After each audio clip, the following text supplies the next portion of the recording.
Hello दोस्तों, मुझे उम्मीद है कि आप सभी अच्छे होंगे। दोस्तों, अब मार्केट के थोड़े से सिनेरियो को समझते हैं। कुछ चीज़ें यहाँ पे नोट करने लायक ज़रूरी हो गई हैं। जैसे कि अगर आप देखेंगे सेकंड को भी आपको गैप अप ओपनिंग देखने को मिली, फिर थर्ड को भी आपको गैप अप ओपनिंग देखने को मिली, आज के दिन भी आपको गैप अप ओपनिंग देखने को मिली। तो हम यहाँ से कुछ बातें नोट कर रहे हैं जो मार्केट में मोमेंटम आना रहता है, वो सारा का सारा मोमेंटम इसी गैप अप ओपनिंग में आ जाता है। उसके बाद मार्केट कहीं न कहीं साइडवेज चला जाता है या फिर प्रीमियम को उस हिसाब से नहीं बढ़ा पाता। इस तरह की सिचुएशन हम यहाँ पे ऑब्जर्व कर रहे हैं। कुछ और चीज़ें भी मैं आपको वन डे के टाइम फ्रेम पे दिखाना चाहता हूँ। लॉजिक भी हम डिस्कस करेंगे, कल के लिए हमें क्या तैयारी रखनी है वो भी हम डिस्कशन करेंगे। यहाँ पे आप देखेंगे ये डोजी, ये डोजी, ये डोजी, अब ये भी डोजी आज देखने को मिली है। काफ़ी लोग सोच रहे होंगे ये डोजी कैसे है? दोस्तों, कल मैंने आपको एक वीडियो प्रोवाइड की थी। काफ़ी लोगों ने देखी होगी ये वाली वीडियो। इसमें मैंने आपको स्ट्रेटेजी बताई है। इसमें मैंने आपके साथ 4 सेटअप डिस्कस किए। 3 सेटअप यानी कि डोजी के हैं, आप देखेंगे। हालाँकि चारों सेटअप डोजी के हैं। पहला ग्रेविस्टोन डोजी मैंने आपको बताया है। दूसरा मैंने आपके लिए ड्रैगन फ्लाई डोजी आपको बताया है। तीसरा हमने डिस्कशन किया है long leg doji. Long leg doji के भी 2 पार्ट डिस्कस किए गए हैं। पहला क्या बियरिश लॉन्ग लेग डोजी और दूसरा क्या है बुलिश लॉन्ग लेग डोजी। अगर आपने नहीं देखा है तो इस वीडियो को जाके देख लेना। थोड़ी बड़ी वीडियो है लेकिन बिल्कुल बेसिक से शुरुआत करी गई है। एंट्री पॉइंट कैसे बनाने होते हैं, स्टॉप लॉस कहाँ लगाना होता है, टारगेट कैसे डिसाइड करना होता है, सारी चीजें इसमें आपको एक्सप्लेन की गई है। प्रॉपर तरीके से डिटेल में एक्सप्लेन की गई है। वीडियो को जाके देख लेना, कल ही प्रोवाइड की गई है।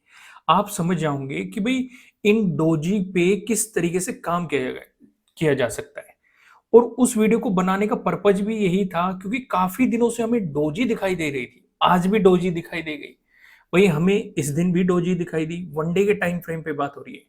इस दिन भी आपको डोजी दिखाई दी, यहाँ पे भी आपको डोजी दिखाई दी और आज भी आप देख रहे हैं आपको डोजी यहाँ पे दिखाई दे रही है। सीधे सीधे हमें यहाँ पे मोमेंटम बनता हुआ दिखाई दे रहा है। पहली चीज हमने नोट कर ली, ठीक है। डोजी कैसे समझना है वीडियो मैंने बता दिया, आपको प्रोवाइड भी करा दी, कल आ गई थी। नहीं देखी है तो जाके देख लेना, आपको आइडिया लग जाएगा। काफी बेहतरीन लर्निंग आपको वहां पे देखने को मिलेगी। अगला चीज नोट करते हैं। पहली बात हमने नोट कर ली डोजी वाली। दूसरी बात हम नोट करेंगे, इस रेजिस्टेंस जोन को मार्केट ब्रेक करने की कोशिश कर रहे हैं। लगभग लगभग अगर कल मोमेंटम आ गया मार्केट में और मार्केट ने इस रेजिस्टेंस जोन से ऊपर क्लोजिंग दे दी तो क्या पॉजिटिव साइड का सिनेरियो कंफर्म हो जाएगा? यहाँ पे बहुत बड़ा सवाल जो पूछा जा रहा है कमेंट के थ्रू भी और काफी लोगों के मन में भी। लेकिन इसका जवाब देने से पहले मैं कुछ चीजें आपको एक्सप्लेन करता हूँ।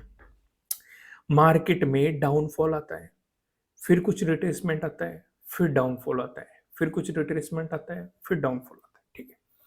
वैसे ही आप देखेंगे जब मार्केट ऊपर जाता है फिर कुछ रिट्रेसमेंट आता है, फिर ऊपर जाता है, फिर कुछ रिट्रेसमेंट आता है, फिर ऊपर जाता है, फिर कुछ रिट्रेसमेंट आता है, फिर ऊपर जाता है, ठीक है। इस तरह का सिनेरियो बना के चलता है। ये चीज समझ गए।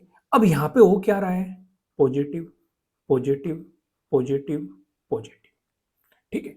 यहाँ भी मार्केट पॉजिटिव था, यहाँ पे भी पॉजिटिव था, यहाँ पे भी पॉजिटिव था, यहाँ पे भी पॉजिटिव था, यानी कि अभी तक मार्केट ऐसे चलता जा रहा है। ये सिचुएशन अभी नहीं बनी है। अगर हमारे लिए ये प्राइस एक्शन बन जाए, भाई कुछ रिट्रेसमेंट आ जाए, फिर मार्केट मोमेंटम दिखा दे, तो और ज्यादा कंफर्मेशन हो जाता है कि मार्केट में रिट्रेसमेंट आ सकता है। अब फिर से एक सवाल उठेगा, अगर ऐसा ना हो तो एक चीज और हो सकती है, यहीं पे ही मार्केट कुछ साइडवेज हो जाए। भाई एक रेजिस्टेंस जोन भी है, क्योंकि हमारे लिए इस रेजिस्टेंस जोन के ऊपर क्लोजिंग तब तक नहीं मानी जाएगी, हम पॉजिटिव मोमेंटम की तब तक उम्मीद नहीं करेंगे भले ही मार्केट कल इस रेजिस्टेंस जोन के ऊपर क्लोजिंग आपको दे दे। लेकिन ज्यादा बेहतर तब रहेगा जब मार्केट 44,000 को निकाल देता है।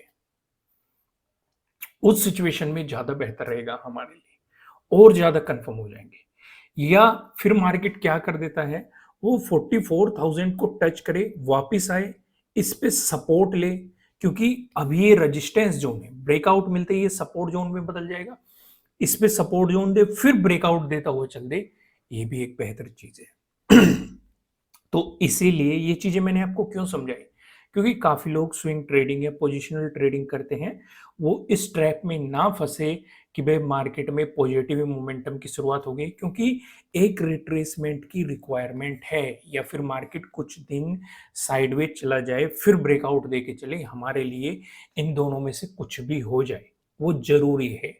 मार्केट का थमना ज़रूरी है, क्योंकि सिचुएशन क्या हो रही है कि भई अगर आपको हर रोज़ गैप अप ओपनिंग मिल रही है, आपका पूरा मोमेंटम ही उसमें कवर हो रहा है। लगभग-लगभग पूरा मोमेंटम, फिर इंट्राडे में आपको इतना बेहतर मोमेंटम मिलता ही नहीं या अपॉर्च्युनिटी मिलती ही नहीं। अगर अपॉर्च्युनिटी मिलती भी है, छोटी अपॉर्च्युनिटीज़ मिलती है। ऐसी सिचुएशन पे क्या करना चाहिए? जब आपके हाथ से पूरा मोमेंटम ही निकल जाए, तो हमेशा कम क्वांटिटी में काम करो, कोशिश करो हाफ क्वांटिटी में काम करो या फिर 25% क्वांटिटी में काम करो। जितनी क्वांटिटी में आप काम करते हैं, उसके 25% एक तिहाई क्वांटिटी में काम करो। समझ में आ रही है कि नहीं चीज़ें? क्लियर हो रही है कि नहीं? कोई भी कन्फ्यूजन नहीं है ना? ये चीज़ मैं आपको ऑब्ज़र्व कराना चाह रहा था, अब थोड़ा-सा लॉजिक समझ लेते हैं। एक बात और, एक मैंने आपको होमवर्क दे ही दिया कि अगर आप डोजी को समझना चाहते हैं, ये कौन-कौन से टाइप के डोजी होते हैं, किस तरीके से उनका फॉर्मेशन होता है, वो बेयरिश ट्रेंड को बताते हैं, बुलिश ट्रेंड को बताते हैं। अगर आप नहीं जानते, जानना चाहते हैं, फ्री ऑफ कॉस्ट मैंने आपको एक वीडियो प्रोवाइड की है। वीडियो थोड़ी-सी बड़ी है, लगभग 50 मिनट के आसपास की है, पर लेकिन पूरी चीज़ें डिटेल में एक्सप्लेन की गई है, एग्ज़ाम्पल के साथ आपको प्रॉपर तरीके से समझाया गया है। टाइम निकाल के इसे देख लेना, आपका डोजी का सारा कन्फ्यूजन क्लियर हो जाएगा। क्योंकि काफ़ी कमेंट आ रहे थे डोजी पे कैसे ट्रेड करे, लगातार डोजी बनती दिखाई दे रही थी, तो इसलिए मैंने थोड़ा-सा टाइम निकाल के आपको एक वीडियो ही प्रोवाइड करा दी, जिससे कि क्लियर हो जाए। आइए अब हम यहाँ पे आते हैं। यहाँ पे लॉजिक समझने की कोशिश करते हैं। भई हमें सिंपल सी एक बात पता है कि भई बड़ी रेड कैंडल, बड़ी ग्रीन कैंडल, बड़ी गैप अप ओपनिंग, बड़ी गैप डाउन ओपनिंग, इन चारों चीज़ों से हम दूर रहते हैं। क्योंकि ये एक ट्रेन है जो कि चल रही है, हम इसके इंतज़ार करेंगे प्लेटफ़ॉर्म पे रुकने का। तो जैसे ही मार्केट में एक गैप अप ओपनिंग होती है, बड़ी गैप अप ओपनिंग भी, उसके साथ-साथ हमें बड़ी कैंडल भी देखने को मिल रही है। यानी कि दोनों ही हमारे लिए रेड सिग्नल है कि अभी मार्केट के साथ छेड़का छेड़खानी नहीं करनी है, शांति से बैठ जाओ। हमने ऑब्ज़र्व कर लिया कि भाई मार्केट में एक तो ये मिल गया हमें ट्रेडिंग डे हाई, दूसरा मार्केट ने बना दिया ये, क्या बना दिया, ट्रेडिंग डे लो। या तो मार्केट इसे निकाल दे हमारे लिए, तो हमारे लिए पॉजिटिव साइड कुछ अपॉर्चुनिटीज के बारे में सोचेंगे, लेकिन हाफ क्वांटिटी में के साथ या फिर 25% या एक तिहाई क्वांटिटी के साथ। क्यों मैं ऐसा कह रहा हूं? क्योंकि पहले ही मार्केट एक गैप अप ओपनिंग देके मोमेंटम दे चुका है, तो इसीलिए अपनी क्वांटिटी देखो, इसे ही रिस्क मैनेजमेंट कहते हैं कि आप किस दिन एक्स्ट्रा क्वांटिटी लेके जाते हैं, किस दिन कम क्वांटिटी लेके जाते हैं, किस दिन ट्रेड को अवॉइड करते हैं, यही तो आपका मैनेजमेंट है। ठीक है, यहीं से ही मेन चीज निकल के आती है। ये नहीं कि आपको मार्केट में बुरी सिचुएशन दिखाई दे रही है, फिर भी आप फुल क्वांटिटी के साथ जा रहे हैं क्योंकि कोई सेटअप बन रहा है। हो सकता है वो सेटअप उस दिन फेल हो जाए, लेकिन अगर आपकी क्वांटिटी कम रहेगी, तो आपने उस चीज़ों को मैनेज कर लिया, अपने रिस्क को मैनेज कर लिया। समझा करो चीज़ों को, ऑब्जर्व करने की कोशिश किया करो। अब मार्केट ने आपके लिए यहाँ पे एक पैटर्न भी क्रिएट कर दिया, लेकिन मार्केट ने इसका चलो ब्रेकडाउन भी दिया। तो यहाँ पे आप ये देखेंगे, नीचे आपके लिए एक और सपोर्ट जोन है। ये क्या है हमारे लिए? ये प्रीवियस डे हाई है। अगर ये सिचुएशन यहाँ पे हुई होती, मार्केट ने गैप अप ओपनिंग दी, इतनी बड़ी कैंडल ना बनी होती, यहीं पे ही मार्केट कुछ मोमेंटम दिखाता, फिर अपने ट्रेडिंग डे लो का ब्रेकडाउन देके चलता, तो एक काफी बेहतरीन मोमेंटम हो सकता था, एक काफी बेहतरीन अपॉर्चुनिटी हो सकता था। समझ में आई? या फिर मार्केट अपने जो एक गिरता हुआ आ रहा था, ये रिट्रेसमेंट लिया, फिर यहाँ पे मार्केट अपने प्रीवियस डे हाई का ब्रेकडाउन दे दे, तो प्रीवियस डे क्लोजिंग पे अगले सपोर्ट की पॉसिबिलिटी है, ये भी काफी बेहतरीन मोमेंटम हो सकता था। इसीलिए कोर्सेज में आपको क्या क्या चीजें बताई गई, इसलिए कोर्सेज में आपके साथ केस 2 का डिस्कशन किया गया है कि भाई अगर नजदीकी सपोर्ट या रेजिस्टेंस दिखाई दे तो अवॉइड करो, ठीक है, या फिर स्कैल्पिंग पे छोटा मोमेंटम पकड़ने की कोशिश करो। समझ में आ गया? क्योंकि यहाँ पे आपको सेटअप बन रहा है, ट्रेडिंग डे लो का आपको ब्रेकडाउन मिल रहा है, लेकिन नजदीकी सपोर्ट क्या है? प्रीवियस डे हाई का सपोर्ट है।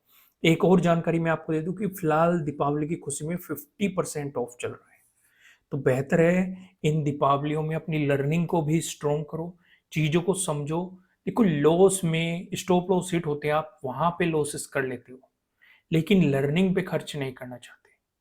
बेहतर क्या होता है कि अपनी लर्निंग को स्ट्रॉन्ग करो, उससे आपको काफी ज्यादा बेनिफिट मिलेगा। आइए यहाँ पे सिचुएशन समझते हैं। ठीक है, तो ये चीजें आपको समझ में आई।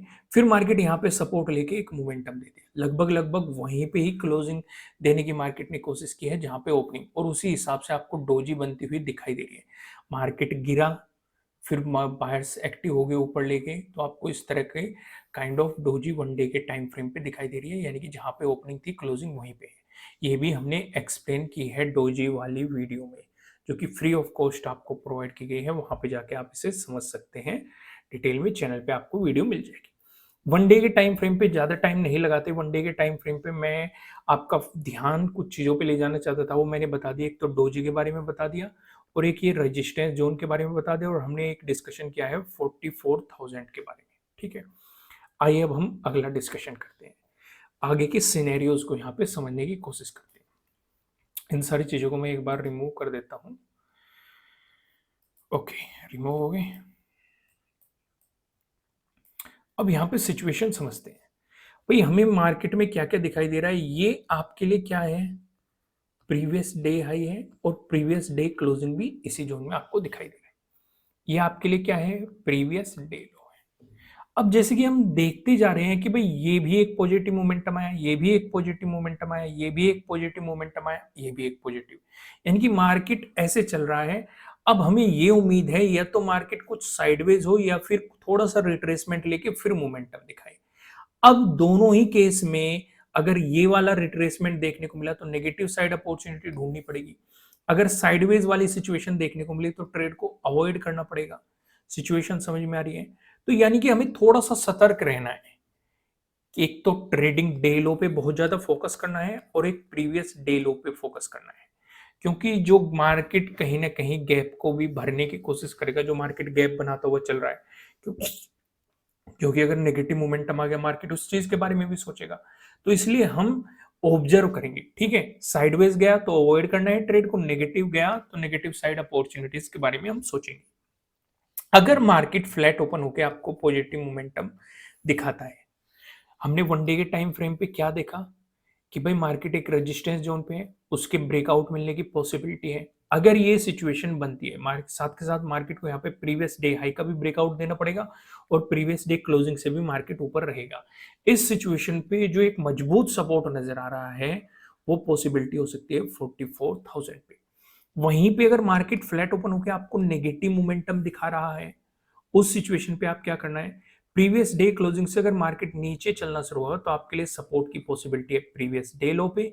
इसका मार्केट ने अगर ब्रेक डाउन दिया, जो थर्ड की डे क्लोजिंग थी, ये सपोर्ट की पॉसिबिलिटी है, इसका ब्रेक डाउन मिला तो थर्ड की डे लो पे आपकी सपोर्ट की पॉसिबिलिटीज हो सकती है। वहीं पे अगर आपको गैप अप ओपनिंग मिल गई, जैसे कि मैंने क्या कहा, यहाँ पे भी हमें गैप अप ओपनिंग देखने को मिली, यहाँ पे भी गैप अप ओपनिंग देखने को मिली, यहाँ पे भी गैप अप ओपनिंग देखने को मिली। साथ के साथ हमने यहाँ पे एक बात और नोट की, यहाँ पे भी पूरा मोमेंटम कवर हो गया, यहाँ पे भी मार्केट ने पहले ही गैप अप ओपनिंग में मोमेंटम दे दिया, यहाँ पे भी ये भी सिचुएशन हमने ऑब्जर्व कर ली। तो अगर मार्केट यहाँ पे भी आपको बड़ी गैप अप ओपनिंग दे देता है तो ट्रेड मत करना, ना तो नेगेटिव साइड ना पॉजिटिव साइड। अब काफी लोग सोचेंगे कि भाई नेगेटिव साइड अपॉर्चुनिटी मिल सकती है, नहीं मिल सकती, क्योंकि अगर ज्यादा बड़ी गैप अप ओपनिंग मिल गई तो यहाँ पे जो हमने वन डे के टाइम फ्रेम पे रेजिस्टेंस देखा था, मार्केट उसका ब्रेकआउट दे चुका होगा, और अगर उस रेजिस्टेंस जोन का ब्रेकआउट दे दिया तो उसके सपोर्ट बनने की पॉसिबिलिटी थोड़ी ज्यादा बढ़ जाएगी, और ऊपर की तरफ आपके लिए एक मजबूत रेजिस्टेंस जोन ये हो जाएगा 44,000 का। तो बेहतर क्या रहेगा, बेहतर ये रहेगा छोटे छोटे मौके ढूंढना, स्कैल्पिंग पे फोकस करना, स्कैल्पिंग की अपॉर्चुनिटीज ढूंढना, या कम मोमेंटम की अपॉर्चुनिटीज ढूंढना, और मार्केट को ऑब्जर्व करना।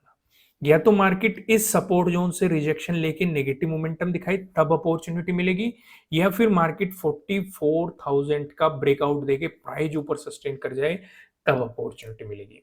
वहीं पे अगर मार्केट ने गैप डाउन ओपनिंग दे दी दोस्तों गैप डाउन ओपनिंग बताने से पहले मैं आपको बता दूं कि आपके लिए किसी भी तरह का ना तो कोई बाय रिकमेंडेशन है, ना ही कोई सेलिंग रिकमेंडेशन है। ये जस्ट एजुकेशनल पर्पज से बनाई गई एनालिसिस वीडियो है। इन्वेस्ट करने से पहले आपको अपनी रिसर्च करनी है, अपने इन्वेस्टर की सलाह लेनी है, क्योंकि प्रॉफिट भी आपका होने वाला है, लॉस की जिम्मेदारी भी आपको अपने आप लेनी है। उम्मीद है आपने वीडियो लाइक कर दी होगी। आइए गैप डाउन ओपनिंग का डिस्कशन यहाँ पे करते हैं। जैसे कि मैंने बताया कि मार्केट एक रेजिस्टेंस जोन के आसपास खड़ा हुआ है। अभी इस रेजिस्टेंस जोन का हमें प्रॉपर्ली ब्रेकआउट नहीं मिला है। ये सिचुएशन साथ के साथ आपको यहाँ पे गैप अप ओपनिंग भी देखने को मिल रही है।